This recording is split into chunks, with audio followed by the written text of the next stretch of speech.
From the very day that the Sheikh Hasina government fell and Sheikh Hasina fled from that country, almost pursued by rampaging, rabid mobs in that country, Bangladesh has been a platform for anti-minority persecution.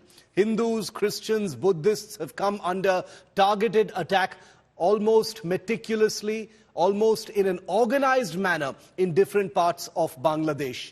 And even with an entire clamor, an entire climate of denial, including by members of India's opposition, doyens of the Western free press, fact-checkers in different parts of the world, the persecution has continued.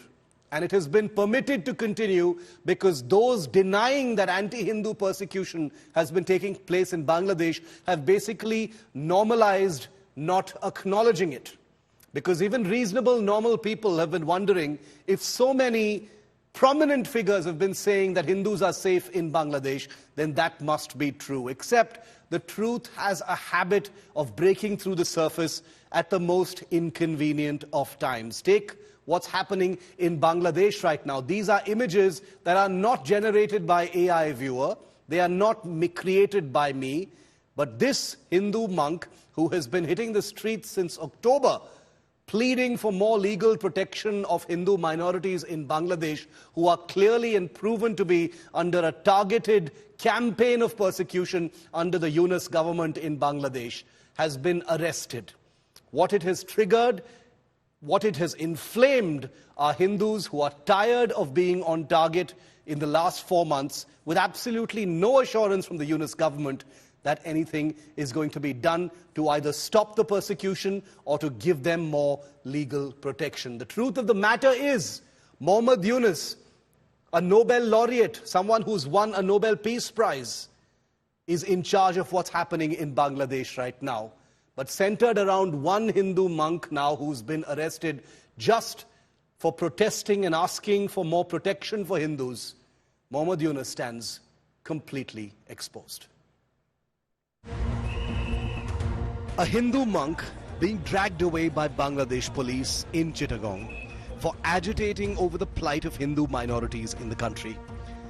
Chinmoy Krishnadas, head of the Pundarik Dham, member of the Bangladesh Sanatan Jagran Manch, and a vocal advocate for the rights of Hindus in the country, has been charged with sedition. And why? Because he led protests in October seeking greater legal protection for persecuted minority Hindus by the new Mohammad Yunus government that has been overseeing a campaign of persecution of Hindu minorities since they came to power in August. And also for hoisting a saffron flag, which the Bangladesh government has used to accuse Chinmoy Das of disrespecting Bangladesh's national flag. As he was taken to court on Tuesday, Das spoke out, urging Hindu groups to continue their agitations.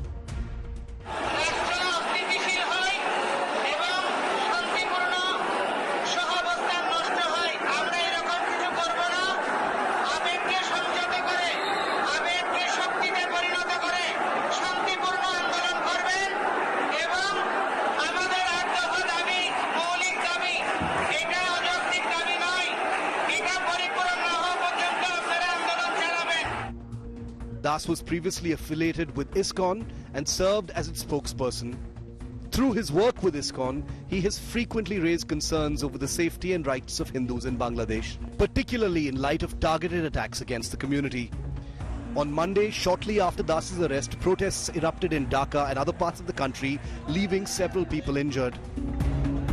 The Indian government has stepped in, expressing deep concern over the denial of bail to the Hindu monk and reiterated concerns over rising extremism against minorities in Bangladesh, sharply criticizing the crackdown on protesters in the wake of his arrest. The Yunus government's targeted enforcement of law on a Hindu monk while giving extremists a conspicuous free hand to target minorities has become increasingly clear. 26 days ago, just before winning the US election, Donald Trump had issued a strong warning against minority persecution in Bangladesh. 3 months after coming to power, come January, the Yunus government will have a far less friendly face in the White House, one that won't look away as it permits communal extremism to run riot on the streets of Bangladesh. Bureau Report, India Today. And joining me live now from Bangladesh is a Bangladeshi Hindu citizen. He is too afraid to switch on his video because Hindus are being persecuted in Bangladesh, and therefore he does not want to give away his identity, and we will respect that and we will protect his identity. But this is a person who is now joining us directly from Bangladesh. Sir, if you can hear me, your first comments on what is happening right now in Dhaka and Chittagong. Hindus have hit the streets. They are protesting against the government after the arrest of Chinmoy Das. Hello. Yes, go ahead, sir. Hello. Can you hear me, sir? I can hear you. Go ahead. What would you like to say about what is happening right now in Bangladesh against the Hindus? We have wanted a bail from the lower court for Chinmoy Krishna Prabhuji, but the court didn't this. Okay, and Yes. after that we take action with a peaceful rally and peaceful movement on the prison van, in front of the prison van where the Prabhu was. Okay. Yes. And after that, the BGB and police and army throw the sound grenade, and the police take great action, great action from about the Sanatonis, and they throw sound grenade and lathi charge. Yeah. Okay. Yes. The Sanatonis are very affected. They are very affected and injured. They are now in medical and hospitals. But we did not stop our protest. We did not. We will not stop our protest and our movement.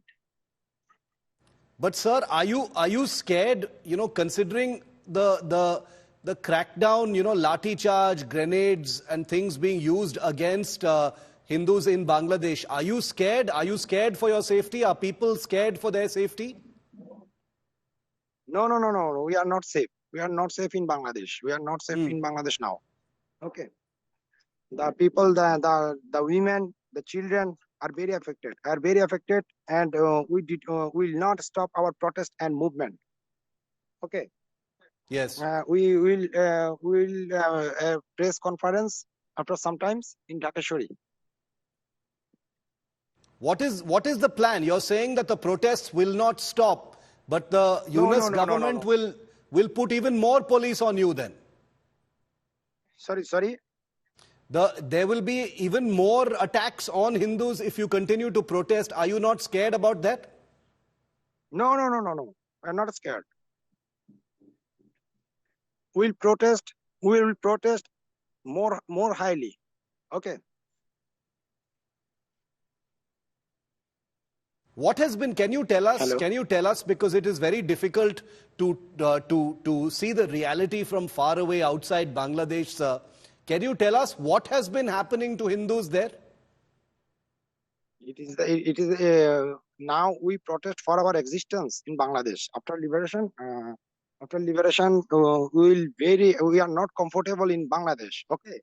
We will movement our 8 demands.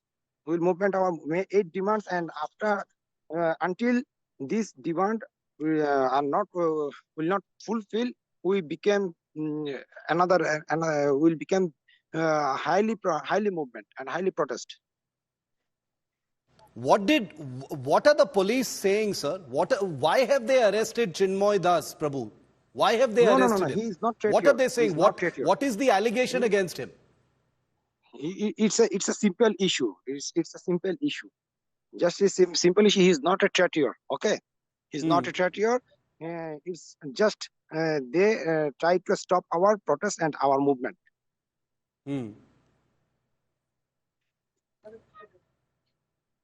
Even while Chinmoy Das was being arrested, you know, we saw that he was saying that the protests must continue. So you're saying the protests will continue? Yeah. The protest will continue, and the movement will continue all over Bangladesh. And just one final question. Can you tell us what is the situation for Hindus in different parts of Bangladesh? We are seeing what's happened in Dhaka and in Chittagong right now. What about other parts of Bangladesh? Are Hindus facing same thing there also? They do not want we live in here. Okay, they do not want we live in here. The Hindus, they don't want. Okay. Okay. Okay. Hello. Yes. Yes. Can you Is there anything? Yes. Continue.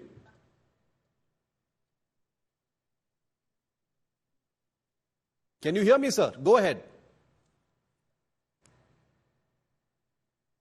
Okay, I think we've lost that line, but as you can see that there is real fear. We tried to convince this particular individual who is in Dhaka to join us on that video link, but he said he genuinely fears for his life. He's part of the protests that are taking place in Dhaka right now, and therefore there was no question of revealing his identity or showing his face. These are real threats that the people of the Hindu community in Bangladesh are facing. I want to also bring in for a perspective India Today's Ashutosh Mishra, who was the first Indian journalist on the ground in Dhaka in August. He returned there a few months later as well to report on how things were going, and he has reported extensively on the persecution of Hindus in Bangladesh, becoming in many ways a lone voice in the global media, even while there was a absolutely worldwide denial of what was actually happening. Ashutosh has actually lifted the curtain on the reality of what's happening in Bangladesh. Ashu, everything that you reported, all the things that you reported about the persecution of Hindus in Bangladesh have basically led up to this point. The crackdown on the Hindu community in Bangladesh has become almost normalized because practically nobody has called it out. Even if there is someone in the local media in Bangladesh even try to raise the story, either the newspaper houses is burned or the journalists are getting arrested. So that's the modus operandi of this new regime and the fundamentalists, that the entire Bangladesh media is maintaining a zero silence on this. Subsequently, not a single global media outlet is daring to to expose what's happening. We have promised these people we will continue to raise their voices, and since August, almost every week, whatever happening, every moment we are keeping a close tab and we are reporting. In fact, even at the moment I'm getting the SOS person and the member of the Hindu community who was live with you from Chittagong, he was very much at Chittagong, very near from the court premises, and he just dropped you a message that's due to some unavoidable situation, he had to leave abruptly. So he just dropped me a message, and even at the moment we are getting several messages which indicates there's a clear threat. And what has happened this afternoon, it was also being seen as a show of strength by the Hindu community who mobilized themselves in a huge number. Number was in thousands. They came outside the Chittagong court demanding justice and release of Chinmoy Das. Immediately after his bail was rejected, local court sentenced him to jail in judicial custody, and then the protesters, the police and the armed forces combined together with the fundamentalists started attacking brutally. And that has looked like a Jallianwala Bagh kind of visuals that I have access from that in a closed premises where there is no passage or escape way from them to to leave from that place. They were attacked all over by the police, by the armed forces, tear shells, rubber bullets. The injured person number have gone more than 100. Since last night, there have been multiple such protests from southern Cox's Bazar to Maulvi Bazar to Dhaka and to Chittagong, all these places. What it looks like, the kind of messages I'm getting, that this night going to be very critical for them, because the fundamentalists, they have realized the show of the strength, and of course the international media, India Today, is raising their voices, and these videos are going worldwide. They are sharing and they are appealing even the UN bodies to intervene, and that looks like they will be targeted. And there is a message, the kind of SOS calls I have started getting on my WhatsApp. They are watching what we are showing. They are watching their own reports. We are getting the videos. They are helping us to access those videos, how they are happening. They are hiding in different pockets, somehow helping us, helping their voices to, to take it to the world, that what's happening in Bangladesh, why the world community, the global superpowers are totally silent on this, the brutality against the minority Hindus in Bangladesh. Ashu, continue to report on that. Your reports are going to be a shining light, because the people there sending us this information, joining us live, are taking risks by doing so. and it is very, very palpable in their voice, the words that they're using, the fact that they suddenly have to run off even in the middle of a broadcast. All of that confirms how delicate the situation is for Hindus in Chittagong, Dhaka, and everywhere else in Bangladesh. We will not be taking our eye off this particular story. Thanks very much, Ashu, for getting us that ground perspective on what's happening in Bangladesh at this time. Well, Bangladesh right now is on the boil because things have gone completely out of control. Ashutosh continues to be with me. I think he's just got a message. Ashu, you're getting something fresh from there? Yes, the person who was live with us, he had to hide, he had to run from that particular pocket. Some people realized that he was talking to media. So he just dropped me a message, thank you, that's why we love India today. You are our brother and protector, but sorry to say it will be a high risk for me. I'm mentally not prepared, and I hope that Chattogram division and Rangpur division will be will protect us, and we get some safety assurance, we get protection from the government and the authorities. The situation is extremely difficult for us. That's the SOS message that he just sent me, taking some refuge, some shelter at a safer place. This is the kind of situation for the minorities, particularly what's happening, unfolding in Chittagong. Shiv. Scary. Ashu, keep in touch with him. I'll bring you back on live when we have more information. I hope he stays safe, and I hope I hope things stay peaceful for him and his family, and we will continue to report on what's happening there in Chittagong. That is India Today's promise on this story.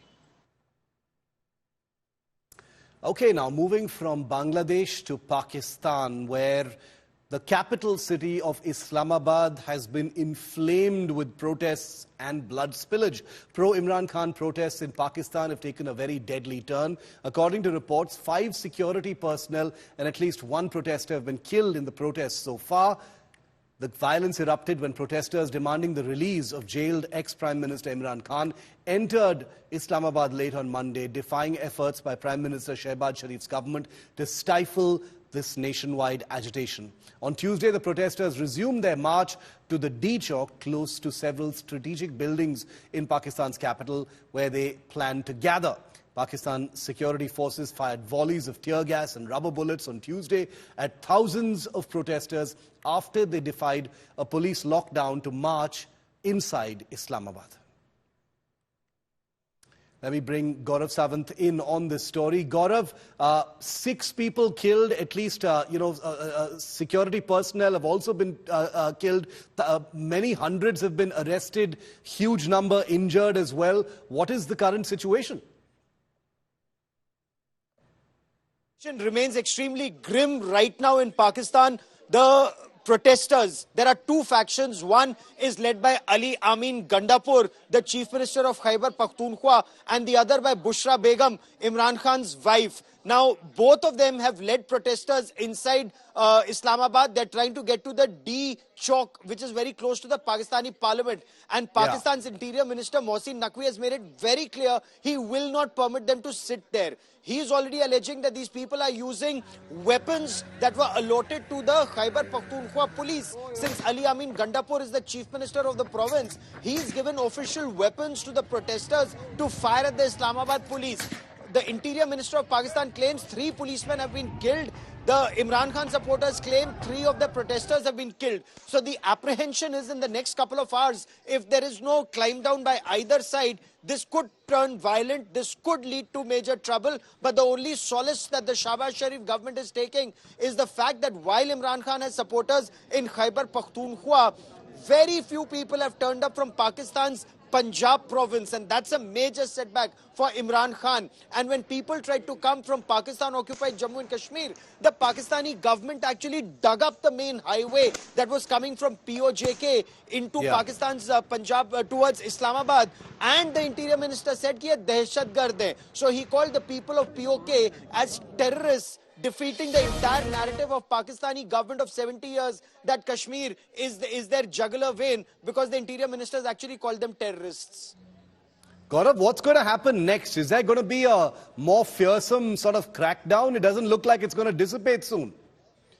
So that's the million-dollar question, because the kind of supporters that Imran Khan's team thought that they will bring, they haven't been able to get those numbers. When they said that lakhs will come and march to D Chowk and they'll take over capital Islamabad, and that from the interchange to Islamabad, nobody would be permitted to come, and thousands of containers were put on all the 20+ entrances to Islamabad.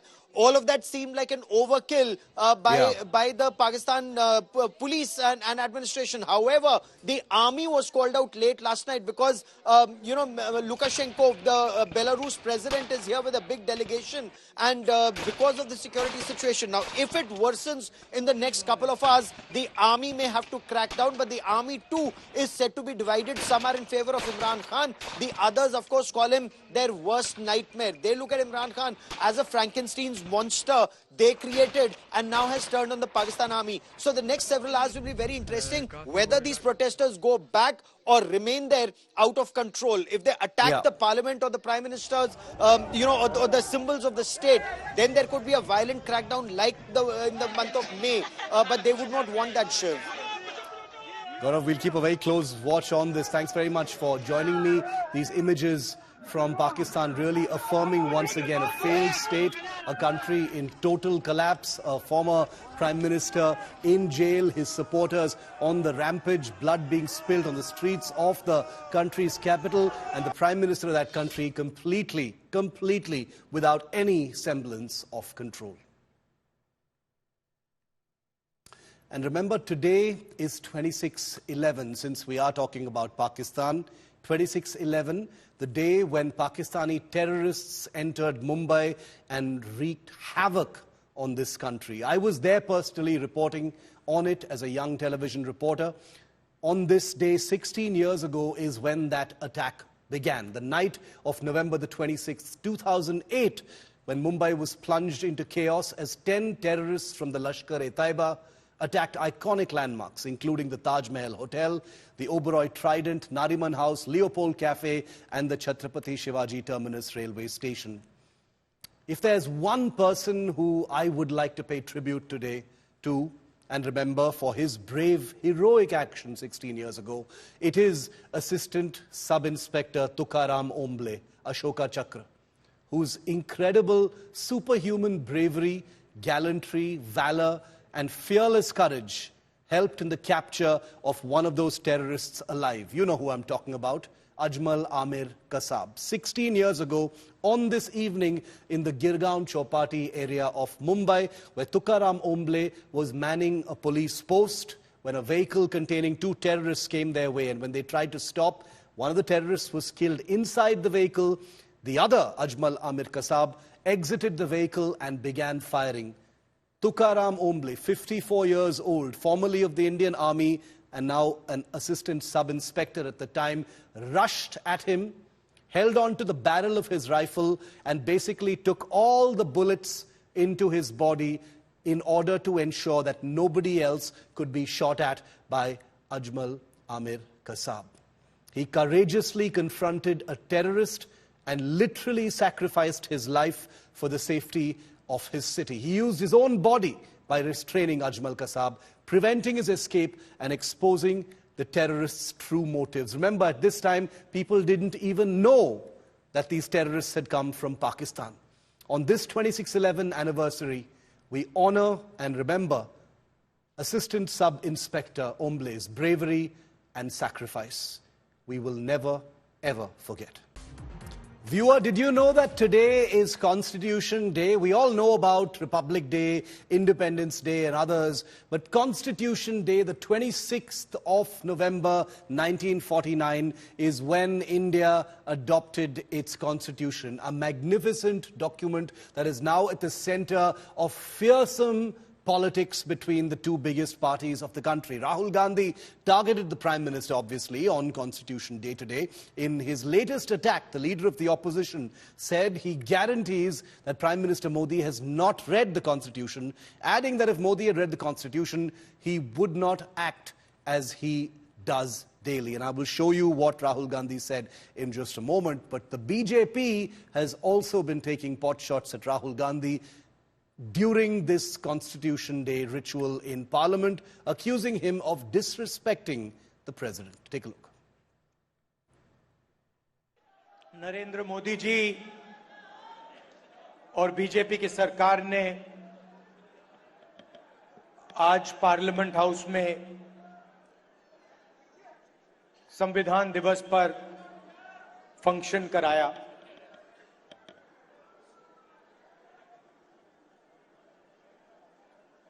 ये हिंदुस्तान का संविधान है।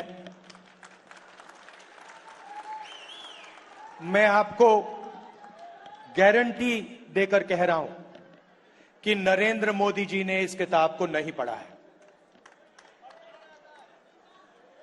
क्योंकि अगर नरेंद्र मोदी जी ने ये किताब पढ़ी होती तो वो जो रोज करते हैं वो नहीं करते। Dr. Babasaheb Ambedkar himself said that the entire credit for the smooth sailing of the Constitution must go to the Congress party. The organizer, which is an RSS mouthpiece, attacked the Constitution.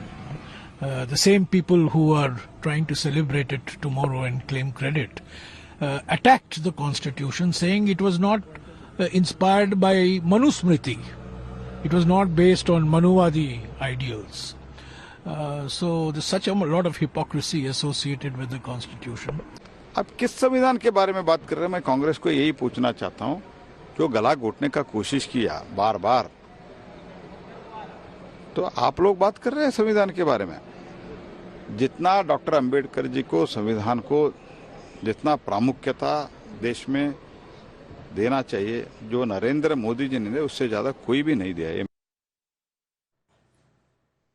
We, the people of India, acknowledging the great aspirations of our ordinary citizens and mindful of their enduring struggles and dreams, express concern today on Constitution Day over the conduct of those who claim to champion their cause.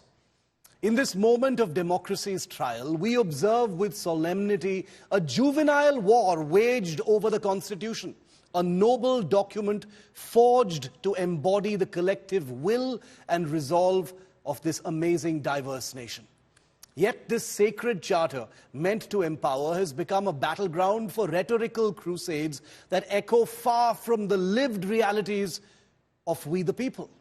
Whereas the opposition and netas, entrusted with the solemn duty of reflection, representation and reasoned dissent, seems ensnared in grandiloquence, mistaking fiery rhetoric for transformative action and debates of high ideals for urgent calls of ground realities.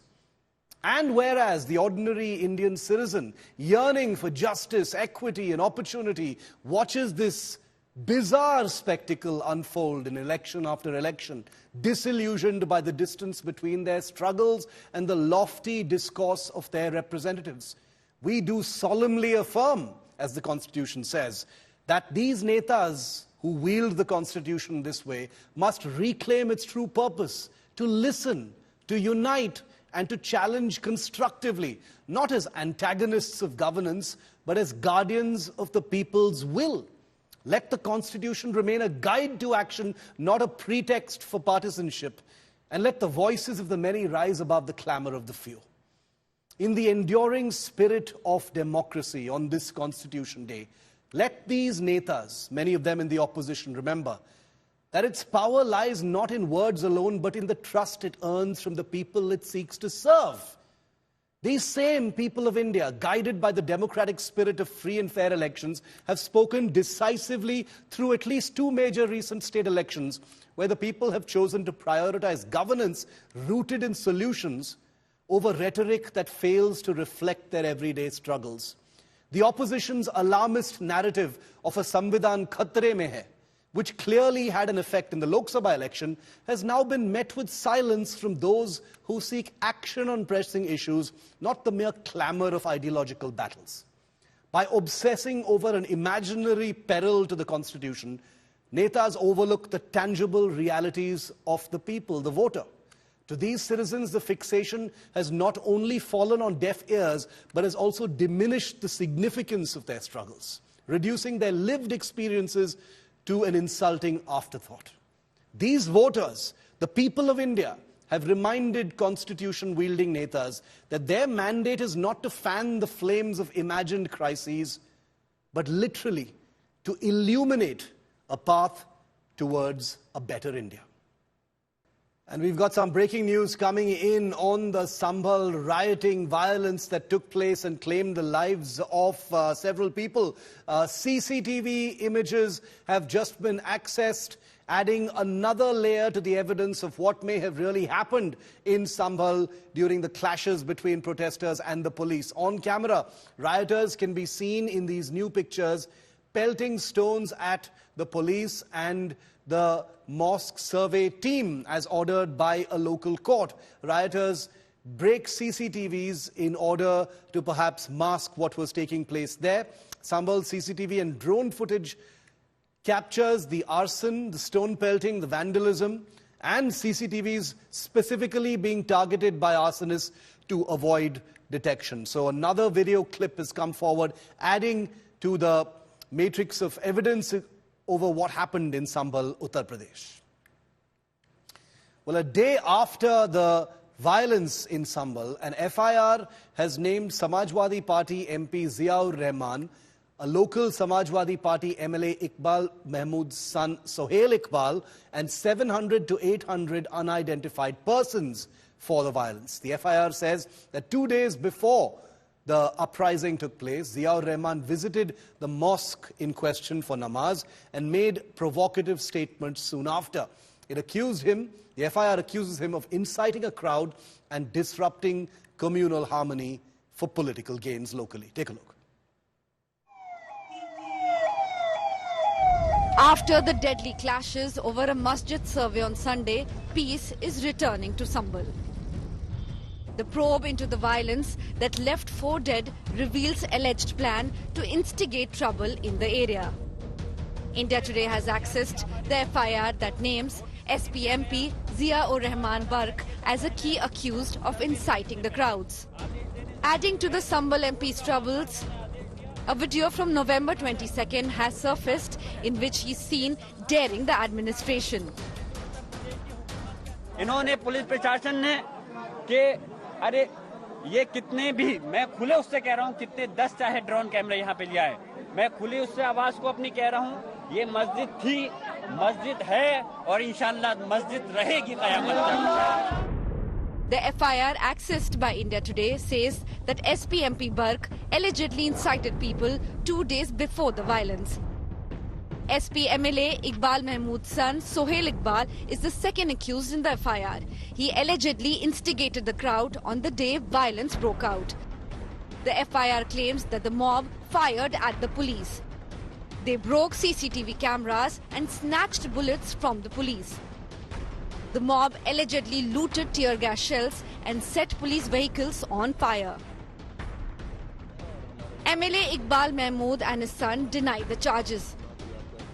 मैदान में कोई भीड़ नहीं आई वहां पे CCTV कैमरेज लगे हुए हैं वहां पर आप देख सकते हैं वो फुटेज ली जा सकती है वो पुलिस के कैमरे लगे हुए हैं वहां कोई भीड़ नहीं आई वहां मेरा जो है सारी फुटेज वहां होगी कि मैं अंदर घर में किस वक्त गया किस वक्त नहीं गया वो सारी फुटेज उसके अंदर होगी और अगर इसके अलावा मैं भीड़ में गया होता नीचे भी होता तो नीचे की वीडियो होती क्योंकि वहां मीडिया भी थी वहां ड्रोन पुलिस के चल रहे थे वहां पे कैमरे भी चल रहे थे पुलिस के सब चीजें चल रही थी कहीं पे भी ये साबित नहीं कर सकता कोई भी मुझे कि मैं वहां पर मौजूद था. मैं समझता हूँ कि उसका कहीं पर भी कोई रोल नहीं है वहाँ पर अगर अपने कैमरा टटोलें देखें तो कहीं उसकी प्रेजेंस नहीं मिलेगी ना बोलते हुए ना कहते हुए ना मौजूदगी में मिलेगी वो निर्दोष है और ये हम साबित करेंगे. The police are scanning videos of the violence to nab the rioters. अभी तो डीएम साहब का ऑलरेडी आदेश है यहाँ पे अभी तो शांति व्यवस्था वापस नॉर्मलसी में आ रही है उनका अननेसेसरली आके यहाँ पे लोग से कोई चीज से दिक्कत कर सकते हैं इसलिए उन लोग से अपील कर देंगे लेकिन हम लोग सभी जो मौजूद अधिकारी लोग हैं सभी लोग को शांति व्यवस्था का कायम रखा है लोग से अपील भी किया है हम इन लोग का सबका इम्पार्शियल इन्वेस्टिगेशन करेंगे उनको सबको सगे करेंगे उनसे अपील भी करूंगा उनका आने की जरूरत नहीं पड़ेगी हम इस पर कानूनी प्रक्रिया में नियम अनुसार विधिक कार्रवाई हम करेंगे किसी की निर्दोष का कुछ नहीं करेंगे. The clash has triggered a political blame game. ये कांग्रेस ने कहा था कि भारत को बांग्लादेश बनेगा। और आप देखें पीछे मुड़ करके जहांगीरपुर में भी घटना घटी थी इसी तरह, आप देखें कानपुर इसी ढंग की घटना घटी थी। सर्वे जब एक बार हो चुका था फिर दोबारा सर्वे क्यों करना, और अगर दोबारा सर्वे भी करना था तो आपस में बैठ करके बातचीत की जा सकती थी। सर्वे के खिलाफ नहीं थे, लेकिन जिस तरह का सर्वे करते समय जो टीम के पीछे नारे लगा रहे थे, क्या उनके खिलाफ कोई कार्रवाई हुई? तो ये भारतीय जनता पार्टी के वो लोग हैं जो मन विधान से चलना चाहते हैं, संविधान से नहीं। Congress leaders from Sambhal met Rahul Gandhi to brief him about the incident. The leader of opposition could visit the riot-hit Sambhal in the coming days. With Ashutosh Mishra in Sambhal, Bureau Report, India Today. Now, we all use Google Maps for navigation when we drive, but did we ever think that Google Maps could end up being fatal? A truly tragic story from Uttar Pradesh, where a Google Maps navigation between two cities turned into a horrifying tragedy. A family of 3 en route to a wedding in UP lost their lives after their car plunged into a river. This after the Google Map GPS navigated their journey through an incomplete bridge, and because of the fog, they couldn't tell where the bridge ended. Google has issued a statement to offer its deepest sympathies.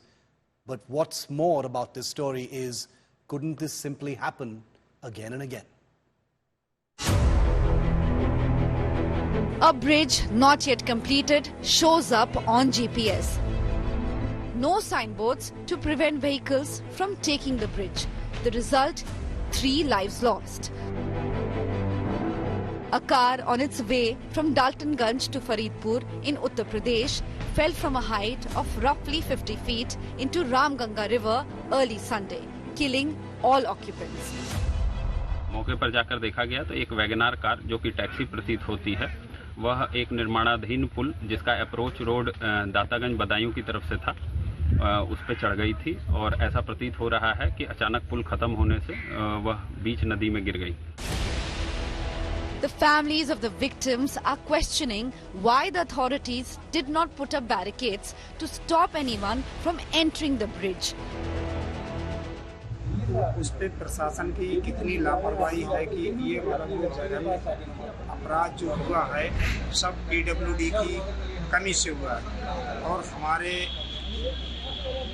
जितने भी ये अधिकारी लोग हैं PWD के, सब सारा दोष इन्हीं के ऊपर जाता है। The travelers were going to attend a wedding when the accident took place. Bureau Report, India Today. Meanwhile, there's heat on Navjot Singh Sidhu over his misleading claims on what cures cancer. Sidhu's cancer cure stoked a controversy. He was talking about his wife. He's even tried to come out and clarify, but members of the medical community are all up in arms over Sidhu's claims. Take a look at this full report by India Today's Sneha Mordani. हमने जो कुछ भी किया है वो डॉक्टरों की सलाह के साथ एक सहयोगी प्रक्रिया में किया है, और मैं ये कह दूं कि इस डाइट को बनाने में मेरा कोई योगदान नहीं है। मैं तो पढ़ाई करके जो बड़े बड़े एमिनेंट डॉक्टर्स थे उनकी जो ऑब्जर्वेशंस थी उसी को संग्रहित कर चुका हूं। ये पुरानी कहावत है, जैसा अन्न वैसा मन वैसा तन।